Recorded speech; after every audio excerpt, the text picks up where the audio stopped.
Good morning, and welcome back to Sunrise. If you are just tuning in, good morning. Make it 6 o'clock, though. Make sure you set your alarms and you get up early, because we are here with you wherever you are in the world. A special morning to all our viewers on YouTube. Good morning to Odette. Good morning to Divine and everybody on YouTube, on Facebook, and on Instagram. Thank you so much for making the smart choice and always getting Sunrise in the mix. Now, it's that time of the morning for Law and Order JA. The question sent in today reads as follows.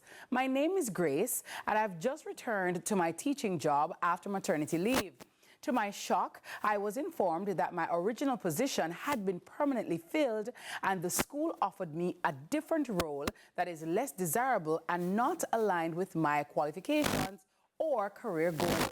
I feel that this isn't fair, and I'm unsure of what to do next. What protection does Jamaicans have under the employment law and provides for teachers like me? I have with me here this morning partner of DunnCox Attorneys at Law and past student of Trinity College East in Trinidad, Mr. Jonathan Morgan, will be helping us navigate this morning. Welcome, sir. How are you? I'm doing quite well. Very well. Good to be Did I here. get the school correct? You did. That's it. Definitely. And good morning to everybody in Trinidad watching as well. Well, Jonathan, employment law comes up here this morning. This teacher, as we read, she's in distress as to her position. What can you tell her this morning? Well, this first thing that comes to mind is that maternity leave is a statutory entitlement of all employees who have qualified for it.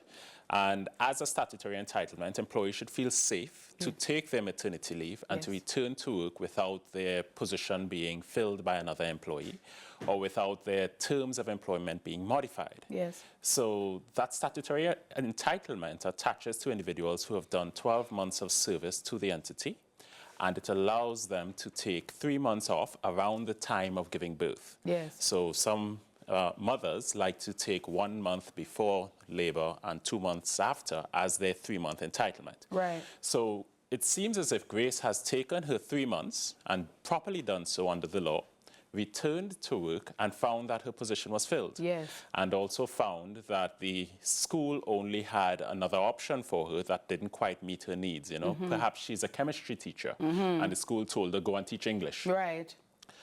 What that would amount to is a breach of the terms of her employment contract. Right. Yes, and the law certainly has a number of areas in which they tackle such a breach. Yes. Okay, very well. So when it comes to maternity leave, so what would you say is Grace's best course of redress? How does she treat with it now? Because this is what she's been presented with. Yes. Does she just go home and say, okay, well, nobody can help me? Or does she, seek legal redress? Yes, there are various avenues for legal redress in a situation like this. And it starts with identifying the nature of the breach by the school, yes, so that we can identify the right course that Grace can take. So the school has violated the terms of her employment contract in a couple of ways. The first is they may have replaced her original position, which she is contractually entitled to fill. And that type of breach of contract allows her to take recourse as a result of the direct breach through an action in the Supreme Court. She can simply bring a Supreme Court breach of contract claim against the school. But that sounds a little serious. It sounds dramatic. So the first option that we would recommend in a situation like this is to tackle it internally.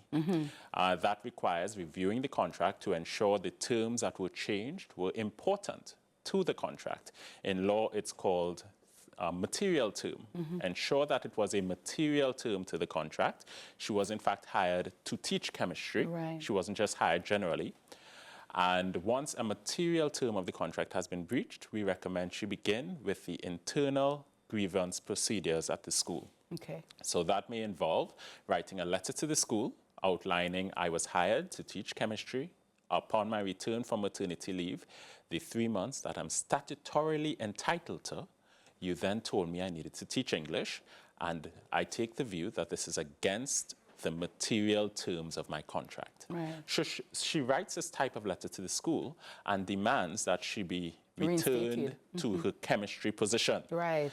That she be allowed to fill the position that she was hired to fill, because she's entitled to that. And if the school refuses, it may amount to constructive dismissal. Aye. And that's a more serious issue that the law can also assist with. Very well. In terms of, obviously, every case is different, but what kind of damages are we talking about here? Because, you know, these types of things do happen from time to time, but some people may feel discouraged, like, it doesn't make sense to go to court. It's going to be a long, drawn-out thing, yes. And at the end of the day, I'm not really going to get back anything. Right. So the type of damages afforded to claimants, to any employee who is aggrieved in a situation like this, depends on the avenue taken. If she goes to the Supreme Court on a breach of contract action, the Supreme Court tends to compensate an employee for any loss that they can say was a foreseeable consequence of the wrongdoing. That loss could, in a situation like this, account for any loss of salary, yes. Any reduction in the pay that the new position may entail, or any loss of salary if she leaves the position and is unable to find another job.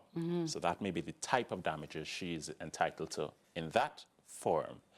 On the other hand, she can also file a complaint at the Ministry of Labor. You see, constructive dismissal also is wrapped up under the doctrine of unfair dismissal.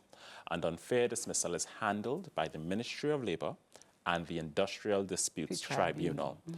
Now, those bodies can generally grant damages at large. Yes. That means they have a very wide discretion to determine what amount should be given to the employee as a result of unfair dismissal.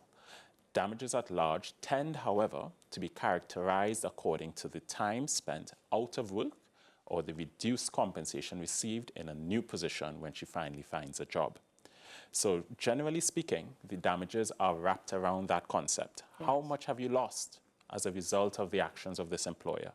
Where the school has violated your terms of contract, what is the sum of money that you are now out of pocket? Right.